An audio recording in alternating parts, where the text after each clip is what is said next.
এই মুহূর্তের যে সবথেকে গুরুত্বপূর্ণ খবরের দিকে নজর রাখবো। হারোয়ায় খ্যাপা কুকুরের তাণ্ডব, কামড়ে জখম অন্তত ৭১ জন, আতঙ্কে চারটি গ্রামের বাসিন্দা। আপনাদের আবারও জানিয়ে রাখবো, হারোয়ায় খ্যাপা কুকুরের তাণ্ডব, কামড়ে জখম অন্তত ৭১ জন, আতঙ্কে চারটি গ্রামের বাসিন্দা। উত্তর ২৪ পরগনার হারোয়া থানার অন্তর্গত বরজ, মোটাওয়াটি, শঙ্করপুর, বকজুড়ি ও আকন্দবেরিয়া এলাকায় শুক্রবার দুপুর থেকে এক খ্যাপা কুকুরের তাণ্ডবে চরম আতঙ্ক ছড়িয়েছে। অভিযোগ, একই কুকুর পরপর বিভিন্ন গ্রামে ঢুকে আক্রমণ চালায়।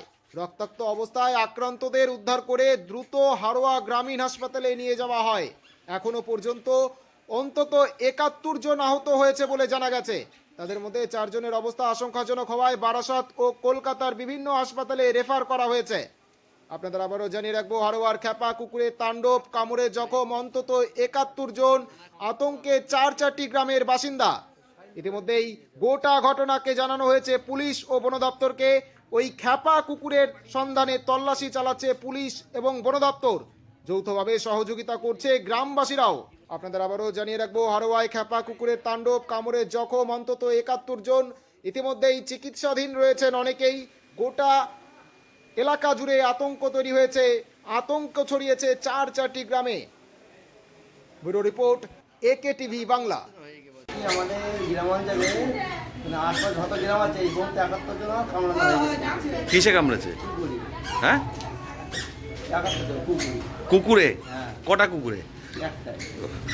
একটাই কুকুরে? হ্যাঁ। একা- মানুষ বাঁচাবে না কুকুর তারা পাবে? মানে কোথায় কামড়াচ্ছে সব?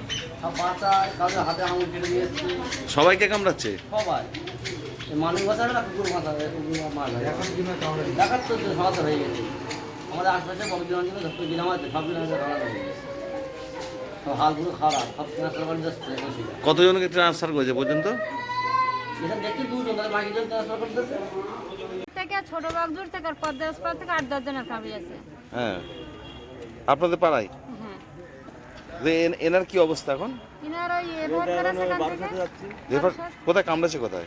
ওনার ওই আঙুলি কামড়িয়েছে আর এরকম 2 জায়গায় কামড়িয়েছে। আচ্ছা।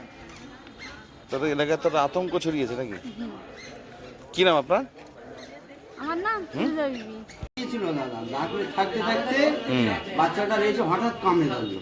আমি গিয়ে ঠেকালাম, হ্যাঁ। ঠেকাতে গিয়ে আমার আবার কামড়াতে আসলো। আমি আমার মুখে লাথি মারলাম একটা, হ্যাঁ। আমার বাঁচার জন্য, হ্যাঁ। আর বাচ্চাটা আমার টেনে নেওয়ার জন্য। হ্যাঁ, তাড়াহুড়ো করে আমরা আবার আজকে এই হাড়োয়া হসপিটালে নিয়ে এসেছি। আপনার বাচ্চা কি করছিল? এখন ডাক্তারবাবুরা দেখেছে।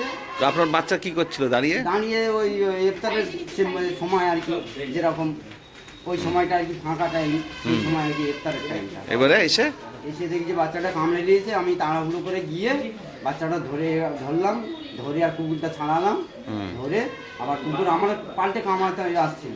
আমি আবার মুখে লাঠি মারলে কুকুরটা আবার আপনার চলে গেল। আপনার বাচ্চা কোথায় কামড়েছে? বাচ্চা কামড়েছে এই কিনের এই জায়গাটায়, হ্যাঁ। আর ওই পাচার এই জায়গাটায়। মাংস তুলে নিয়েছে নাকি? মাংস আর তুলে নিয়ে কজনকে কামড়েছে পর্যন্ত? এই পর্যন্ত ৭১ জন হসপিটাল মারফতে শুনলাম। মানে আপনাদের এলাকায় এই 3-4টি গ্রাম মিলে একটা কুকুরেই? একটা কুকুর, 4টে গ্রাম 5টা গ্রাম মিলে এলাকায় তো একটা আতঙ্ক ছড়িয়ে যেত। আতঙ্ক তো আমরা তো আছি। কি চাইছেন আপনারা? আমরা একটু নিরাপত্তা চাই। কি নাম আপনার? আমার নাম সামিউল রহমান। কোন কোন গ্রামে বাড়ি আপনার? আমার বাড়ি মেটোয়াই।